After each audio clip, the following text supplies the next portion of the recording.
Okay, guys. So at this point, I'm thinking, won't be in this one long, but I'm still gonna get down the road because I need to figure out what's what. Okay. And so we get down there, we get the load. Um, Everything was okay at that point. I just put up with all the overwhelming energy he was giving me. I put up with it, let him keep talking because I was like, okay. The owner of the truck did tell me, dude, it been kind of lonely, wanted a team person. I was like, let him get this out now so we don't have to roll like this the whole time. It didn't stop, y'all. He kept going. Okay, so seriously, I have enough material to write a book and I won't. So anyway, during conversations, I noticed, okay, so we picked the first load, we got a couple of states over, dropped it off, whatever. I noticed that during conversations, he would talk over me. So I'm like, okay, I'm thinking to myself, I'd start talking. He'd be like, oh, yeah, but let me tell you this, and blah, blah, blah, blah. Oh, okay, before I forget, I want to tell you before I forget, and blah, blah, blah, blah. He kept doing me like that, right? So I consider that to be rude. Sometimes I accidentally do that to people. And when I do, hopefully they'll bring it to my attention, but that's not what we're supposed to do to each other. So kept talking over me. I was like, dang. I was like, this dude didn't have no in-home organization. I don't know. Everybody raised different.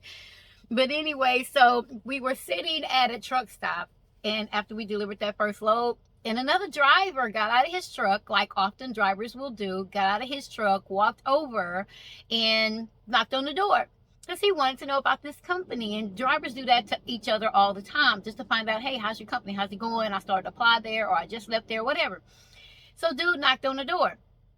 This guy was sitting in the driver's seat, co-driver sitting in the driver's seat. So he turned abruptly to the window, let it down, and said, yeah. And then guy was like, well, hey, I kind of wanted to, work for this company. Can you tell me a little bit about it? He said, man, can't you see I'm talking here? You can go ask somebody else. As a matter of fact, look online and get the 1-800 number. You can call them. And he left the window up. So I'm sitting there like, why would you do a total stranger like that? He's only asking for information. The dude could have rolled up to the window like, hey, I'm choking. Could you help me? And this dude he didn't care. So anyway, he turned back thinking that he going to talk to me normal. I say, hold on. That was really rude what you just did to that other driver. Why you didn't simply ask his question? And he looked at me like I was speaking Yiddish or something. He didn't understand. So then, and I said, well, I'm going to the back. So I got out of the passenger seat. I came to the back. I closed the curtain. I heard the door open. I peeped out the privacy curtain and I could see him. He went around to the other side of that guy's truck and actually talked to the guy. I was like, what the heck am I going on here? Anyway, so when he came back, I opened the privacy curtain after that. I was getting myself ready for a shower, going in to, do some laundry. I got some laundry back here. So I went in to do so. This is clean, by the way. I just want to hurry up to make this video, so I hadn't folded it. So my stuff gonna be wrinkly, but hey, okay, can't show that one. Anyway, so when he came back to the truck, he says, oh, you know what? You was right. It didn't hurt me to talk to that man. He was only asking questions about this company. You was right. I appreciate that. You helping me out here. So I'm like, that's still a red flag, but I'm like, okay, he's teachable. So we went on a couple more days. We was at another truck stop. I got so overwhelmed with him telling me this and family and this, that, and the other, daddy's business and how he was treated and blah, blah, blah. We're into it like about a week and a half now. And I'm like, you hadn't got it all out yet? I mean, even with a rag, a wet laundry rag, you take it, you squeeze it, you try to get it all out. And it's not going to be all out because your hands is not a dryer. So then you take that laundry rag and you hang it somewhere. Eventually, the water is going to be all out. Everything gets depleted after time. It don't matter if it's the strawberries in your icebox or the urine in your bladder. Everything has to go, has to be done. Zero, no more. This guy was a never ending. I tried to ring him and ring him. I let him talk. And by ringing him, I said, I let him talk. He wouldn't stop talking. He wouldn't stop telling me stuff. This is a shirt, by the way. He wouldn't stop telling me stuff. I didn't want to hear no more. I couldn't even hear my own thoughts. So this is what happened. We were in California. The truck stops are really crowded there. So we ended up paying for a spot. when we paid for a spot, they gave us a big orange card to put in the windshield so the parking lot attendant would know that we paid for our spot. So I'm like, yes, I'm gonna save this. The card was about this big, so you can see it through the big truck window. So when we left that spot, I took that orange card and I put it in the glove box, and I decided that I was going to enact this rule. Whenever one of us wants to talk, we need to have the orange card in our hand. Yes, go back to my teaching days. So, and single mom days. Anyway, so it worked for a little bit. So he'd want to talk. I said, hold on, let me get the card. So I'd get the orange card and I'd give it to him, and he'd be driving. He had a card in his hand. He'd be driving. He'd be talking or whatever. So like, I'm looking at my watch. I'm like, okay, it's going on 5 minutes. I'm looking out the window. I'm snacking on something. I'm looking out the front window, the side window. Every now and then I look at him because I don't want to be totally rude to this person. You know, he's still a human being. So I didn't want to be totally rude.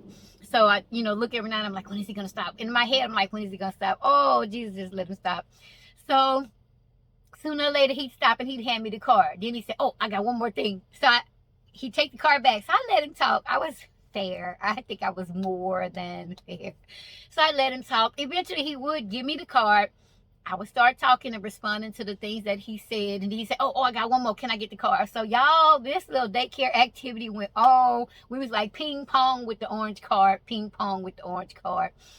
So anyway, but at least I got him to pipe down a little bit when I was done, or when I had enough. When my other people's energy field was filled up, then I could say, hey, I'm going to go ahead on. I'm done. I'm still sleepy. I'm going to put the card up. I'm going to go to the back, whatever. I was able to do that.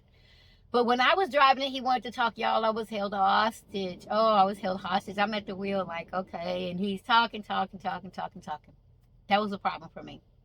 Also, when I get up in the morning and I come up to sit up front, sometimes I just want to be quiet. I want to be in my own space. I want to sit there. I want to look out the window. I'll say good morning to you because I don't want to be rude, but I'll say good morning. And then I just want to sit there in the seat by myself and have my own space.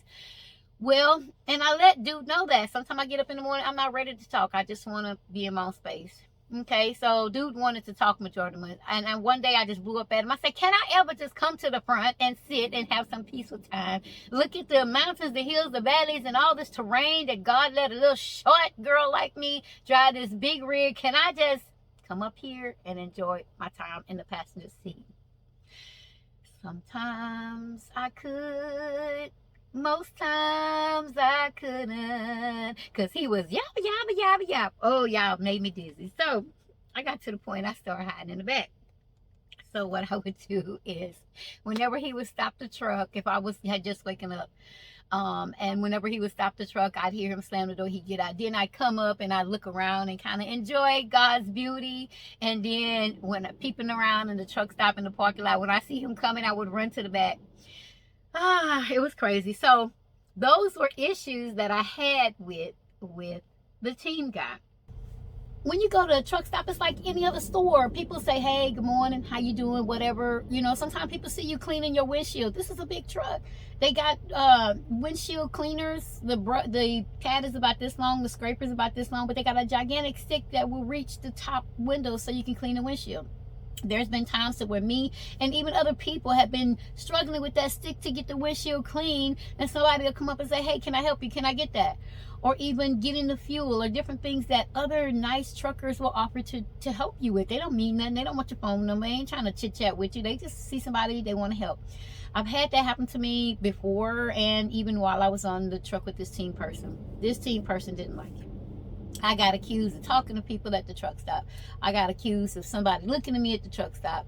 I got accused of, you must have liked that guy. And I'm like, I blew up at him. Like, hold the hell up. Okay, first of all, I'm not on here for a relationship. I'm on here to do this job. That's all. So if I talk to somebody at the truck stop, has nothing to do with you. If somebody talks to me, that has nothing to do with you. I don't control who come up and say, hey, can I help you wash your windows? I'm over here struggling. I'm on my tiptoes. I'm trying to borrow tiptoes to get these windows washed with this big old long stick I got in my hand.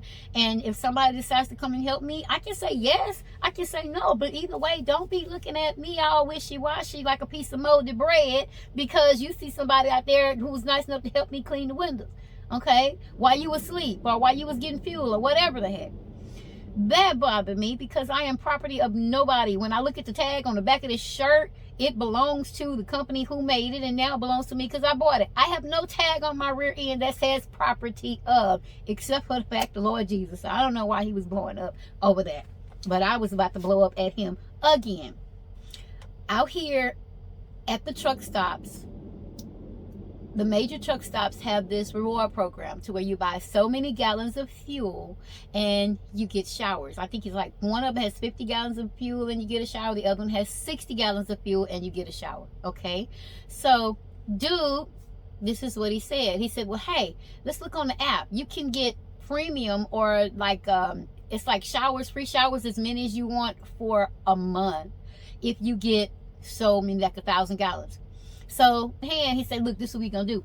He said, if you don't mind, let me get all of the fuel on my rewards card, and then we'll have unlimited showers. So I was like, okay, I'm thinking he really trying to be a team partner. It's all good. So I'm not thinking nothing different. I didn't want to have to struggle to take a shower. The average shower out here at the truck stops is like $17.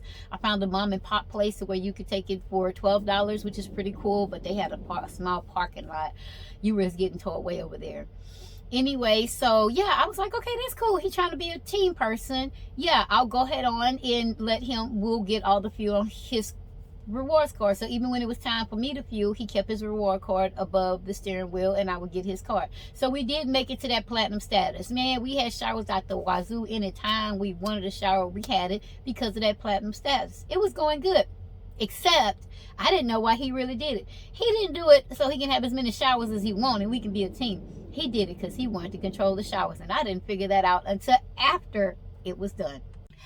Okay, guys, so the way I found out he was trying to control the showers is because I noticed a pattern. Every time I would let him know, hey, I'm going to take a shower, he would ask me a series of questions like, you ready to take it now? Or are you going to be okay? You're not looking for me to walk you to the truck stop, are you? And all this other stuff. And I didn't like that. I wanted to be able to get out of here and take my showers when I want to take my shower on my own free time. And I didn't like that. I didn't like that at all. So yeah, there were some other things that went down that made me think that he was controlling it. All the questions that he was asking me about previously, like I told you, people at the truck stop who I'm talking to. You must have talked to this person in the truck stop because they was looking at me funny when I went in there, and I was like, this is really jacked up. So that was a problem for me because I wanted to be able to take a shower when I wanted to take a shower.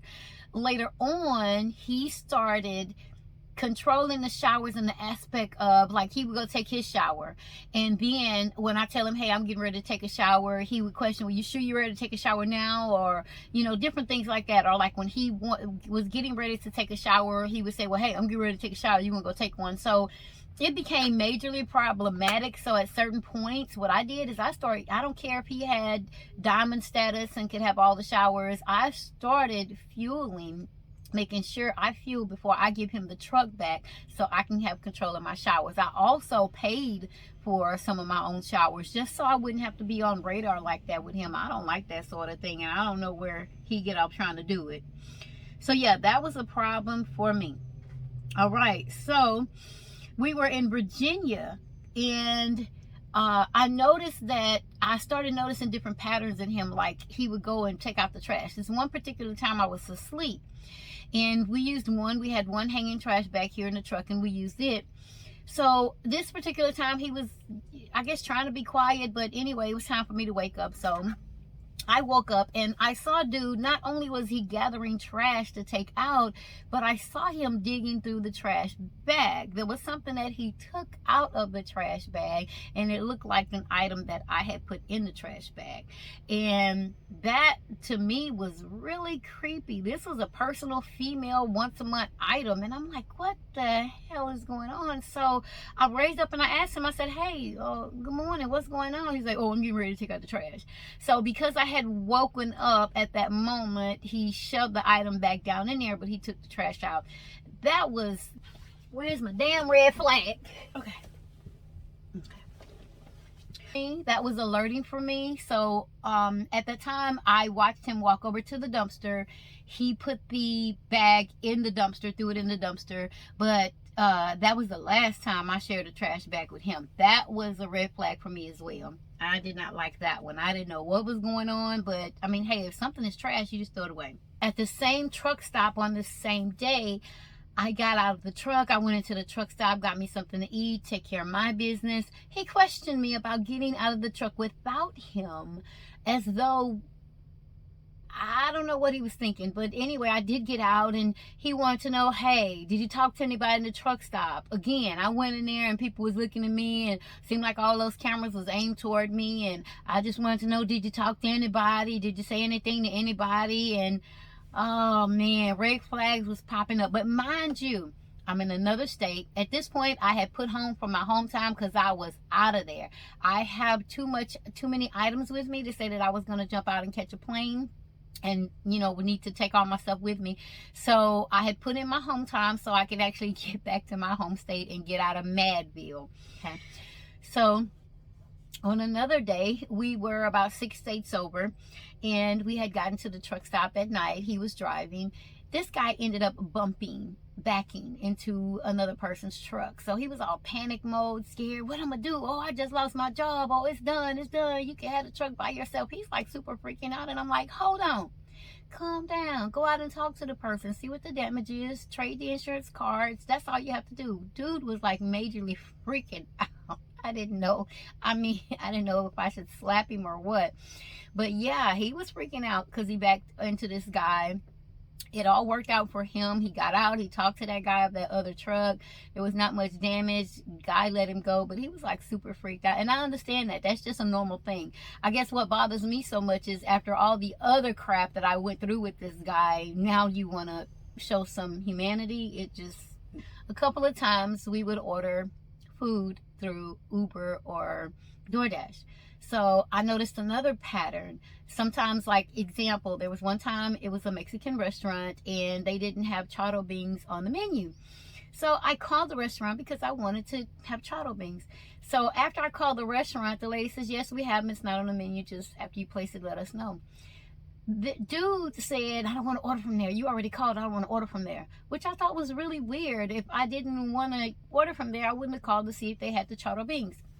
That's not the first time he did that. Anytime I would call and ask a question of a restaurant that we were going to order, he felt like it was contaminated or something. I don't know what he was thinking, but he didn't want to order after I had made a phone call. I guess he was thinking somebody would spit in his food. I don't know, but his thought process was always, somebody's looking at me, they're picking on me, I got a lot on my record, they know who I am, they're chasing me. After a while, I'm like, am I in the truck with some mass murderer, killer, or somebody that is people after him? Should I really be watching out? Because I had no idea what was going on.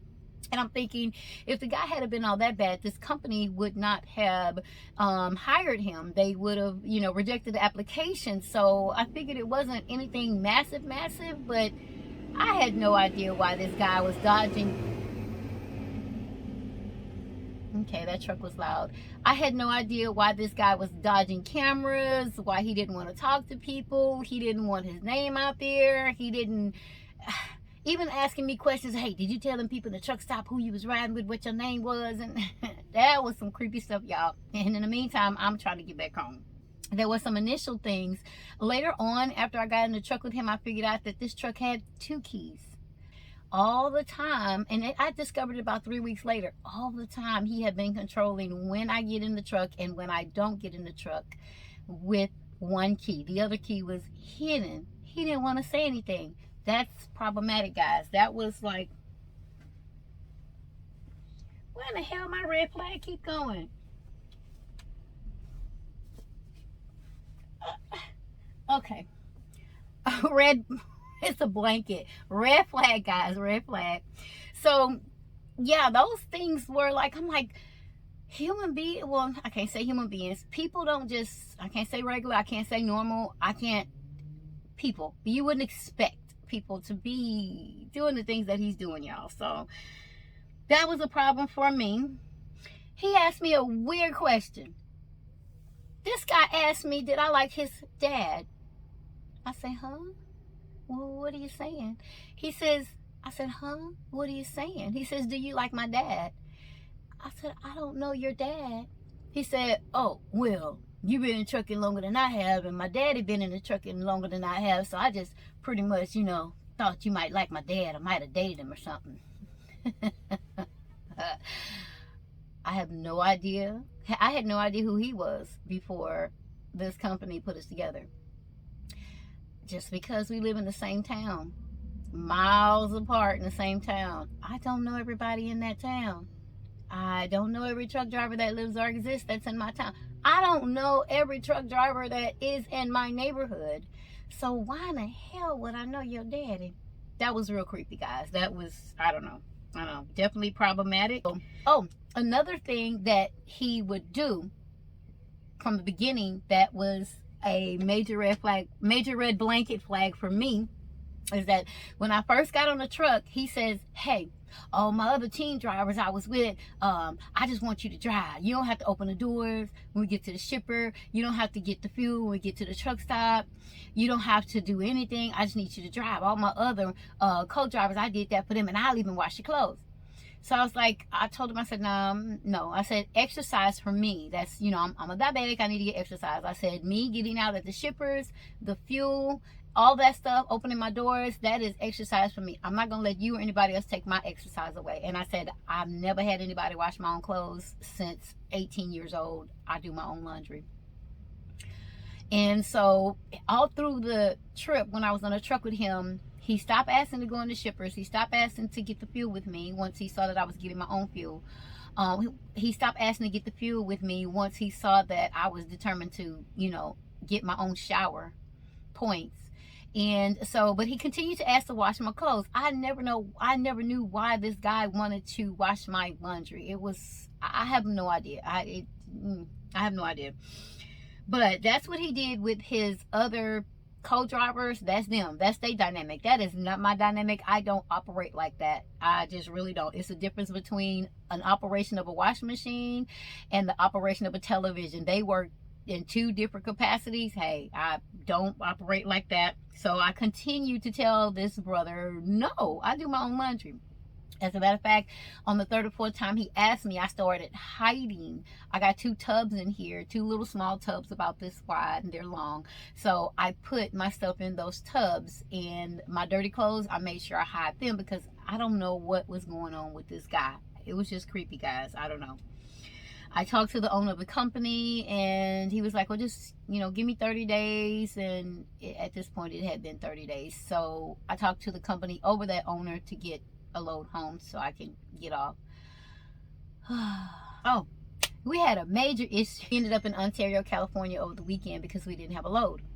So dude decided, hey, can we get a hotel room? I said, I have no problem with that. I said, it needs to be double beds. So we did. We ended up getting a hotel room with double beds. He paid his part. I paid my part. So he went and did his laundry. I looked at the entertainment that was around me, and I decided I was going to go walk in the mall. So I let him know, hey, I'm going to go walk in the mall. You're more than welcome to come if you want to or whatever. He's like, no, I got to take care of my business. I ain't trying to be out in public like that. So I'm like, okay, fine. I need a break. So I caught an Uber over to the mall in Ontario, California. Enjoyed myself. I was there for about maybe 6 hours. Picked up a couple of little things for my grandbabies and different stuff. So came back, I Ubered back, got me something to eat at the hotel restaurant, went on upstairs. I was praying he was asleep. So when I went up there, I'm thinking he was asleep. So what I did is I went into the living room part of the hotel. Didn't want to disturb him. And so I closed. There was like wall, and there was some shutters that you can close to block off the bedroom area from the living room area. And the living room area had a couch bed, so I said, okay, I don't want to go in that area. I'll sleep over here. So I went over there and I went to eat my food before it got cold. So got my food, started eating my food. He comes and he closed the little shutters on the wall. And I'm like, hey, I was trying not to disturb you. So, and it's cold on that side of the room because you got the AC blasting. This guy would sleep, even in the truck, he would sleep with the AC blasting and then sleep all the way under with a comforter. Plus he had the little CPAP machine thing. So that was irritating to me that it was blasting. So that's why I closed the shutter. So anyway, he opened them. I wait right good till he laid down in the bed. And I went in, he closed them, I'm sorry. I wait good till he laid down in the bed. And I closed those shutters again. So he got up. He opened them. I closed them. I'm like, this stupid. So at one point, he said, well, what's going on? What you trying to do over here? I'll open these shutters so I can see, because I don't know what you're doing over here. I said, I'm sitting here eating. It's cold over there. The hotel restaurant is closed, and that's why I did eat down there. I'm trying to eat my food before I freeze to death and my food freeze to death, because I'm anemic, guys. And so he had a problem. Oh, I thought you was doing something. So I sat there. He went, which I thought was back to sleep. So I sat there quietly, snacking on my food. So I get up. I'm like, I'm not even going to go over in that area. I'm just going to sleep on this couch area over here. So I pulled out the little couch bed that they have in the living room of the hotel. Dude came from around the corner. Oh, what's going on? Hey, what's going on? Is something going on over here? You making all this noise. You rearranging stuff. And this ain't your room. You're rearranging stuff. You in violation. And I'm like, what the hell? So, of course, I didn't sit quiet through that. So I told him, I said, it's cold in that area. That's why I closed the little blinds to the little half wall in the room. It's cold over there. I'm going to sleep over here. Try to get warm. Dude, oh gosh, it was cold. Even sleeping on the couch bed area, it was still cold, guys. So what I did is I took the sheet and I put it over the AC. Okay, guys, so okay, so at that point I decided I was not gonna play games with this little boy. So I took the sheet and I put it over the air vent in the hotel room, so there could be less cold air. I guess my thought process is that maybe it would shield some of the air that was coming out. And so I put it over there. I had a Coke bottle, full Coke bottle, and so I put it there so to stay on top of the little white hotel box. I'm sure you guys have seen these. They're in all hotels. So I finished eating my food. It did slow down some of the cold air, and then I went over, threw the trash away, finished making the couch bed, and got in the bed, got ready to go to sleep. 3 more states over. We ended up getting a couple more loads. I'm into like week 3 now, month long. So I've tapered down the talking. Another thing I did taper down the extra energy that he was putting on me. We stopped by a dollar store and I got me some dry erase markers. So I did what I did with my kids when they were little. So I took those dry erase markers, instead of writing on the refrigerator like I did with the kids to leave notes if I was late home from work, or whatever's for dinner tonight or whatever, I wrote on the windshield with the dry erase markers, just as well as you would in your bathroom if you had like some mantras or crap, somebody's calling me.